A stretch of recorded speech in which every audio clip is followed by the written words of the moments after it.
stress, eustress and distress. So through this graph of arousal and performance, we are trying to understand the impact of eustress and distress on our performance. So on the x-axis I have shown attention and arousal, and on the y-axis I am showing performance. So here in this graph I will try to explain how our performance increases when our arousal towards any stimuli also increases.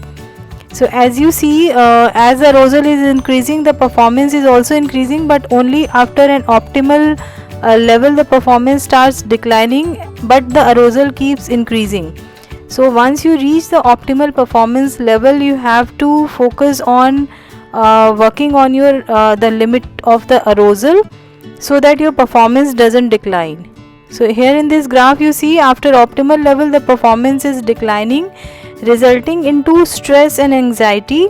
That is basically the distress. But at the optimal level the person is under eustress. So eustress is a stress that actually helps the person to perform better, so it helps the person in a positive way.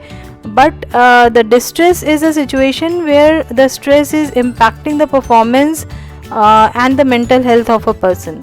So as you keep on increasing the arousal even after the optimal performance level, your performance will decline because you are getting into distress and you are getting under anxiety and stress mode. Also, if you see at the zero level, here the stress is zero and arousal is zero, and because of that performance is also zero. Because stress is very low or zero, you are bound to get under fatigue and boredom, because your performance is also not optimal, or it's not only happening. So I hope this is clear here.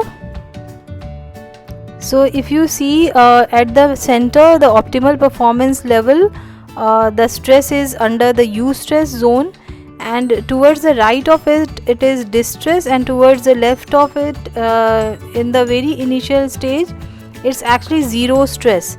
So it's very important for an individual to get under stress and identify how to cope that stress and improve your performance.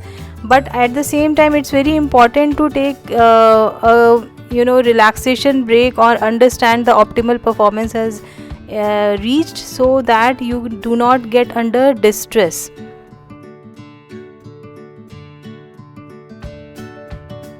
So the right hand side of the graph is showing distress, the optimal point is showing eustress, and at the beginning it's showing very low stress and very low performance. Distress is basically again low performance, but eustress is basically giving you the optimal performance.